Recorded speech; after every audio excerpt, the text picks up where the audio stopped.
회 일본 경단련은 어제 서울 롯데호텔에서 한중일 정상회담과 연계해 열리는 제5차 한중일 비즈니스 서밋을 공동 주최하고 저성장 시대 동북아 3국의 새로운 협력 방안을 찾기 위한 논의를 했습니다.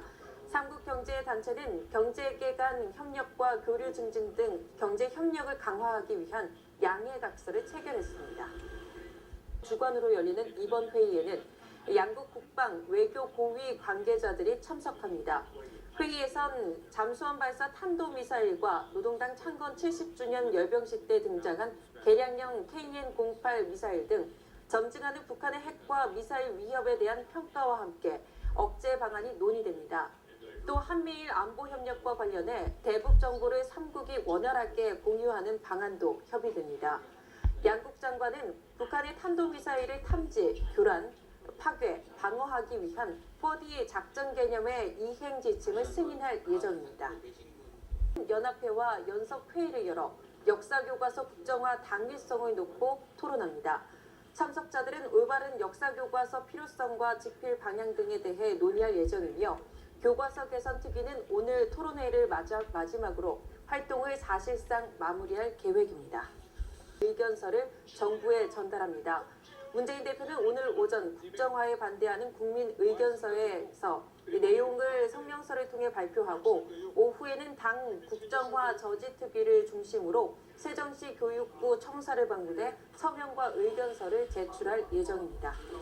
평일 오전에도 인파가 북적이는 견본주택은 아파트 분양시장 열기를 그대로 보여줍니다. 올 한 해 아파트 분양과 주택 인허가 물량 모두 역대 최다 수준에 이를 것으로 보입니다.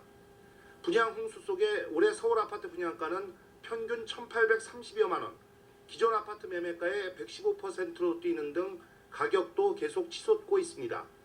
부산은 분양가 1,427만 원으로 기존 매매가의 1.7배나 시세와 비교한 분양가가 전국에서 가장 높았습니다.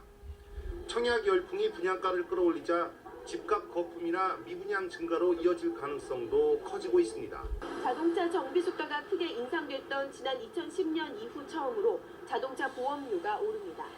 손해율이 높은 중소보험사가 먼저 가격 인상에 나섰습니다. 흥국화재는 개인용 자동차 보험료를 5.9% 인상했고 롯데손해보험도 개인용은 5.2%, 업무용은 7.2%까지 올리기로 했습니다. 한화손해보험과 메리츠화재 등도 인상 행렬에 동참했습니다. 눈치를 보던 대형 보험사들도 움직이기 시작했습니다. 각종 특약을 새로 만드는 겁니다. KB손해보험은 대물 배상 한도를 1,000만 원까지 의무가입, 이를 넘는 금액에 대해서는 추가 금액을 받기로 했습니다. 예를 들어 배상 한도를 1억 원까지 늘리면 보험료는 10,000원 정도 올라가게 됩니다. 삼성화재와 동부화재 등 다른 대형사들도 비슷한 방식을 고려하고 있습니다. 업체들이 한꺼번에 보험료 인상에 나선 건 자동차 보험 손해율이 지난 9월 92%를 넘어 고객에게 받는 보험료와 지급하는 보험금이 거의 비슷한 수준에 이르렀기 때문에 인구와 가구, 주택을 조사하는 국가 기본 통계 자료로 5년마다 진행됩니다.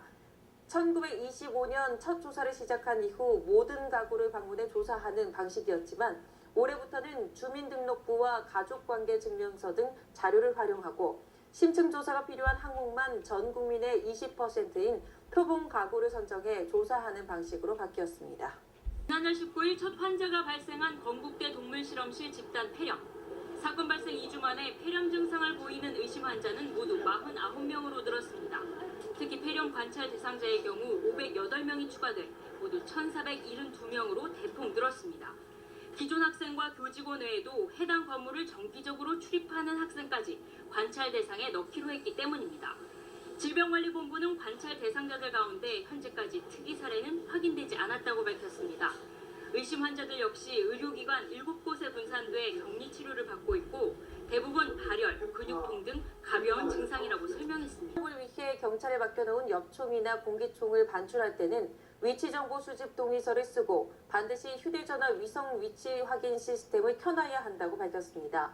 또 폭력이나 음주운전으로 벌금형 이상 선고받은 사람은 5년 동안 소지 허가를 받을 수 없게 됩니다. 총기 사용자는 실탄 대장에 구매량과 사용량, 잔여량을 기록하고 담당 경찰관이 요구할 때 이를 제출해야 하며 이를 어기면 300만 원 이하의 과태료를 물 수 있습니다.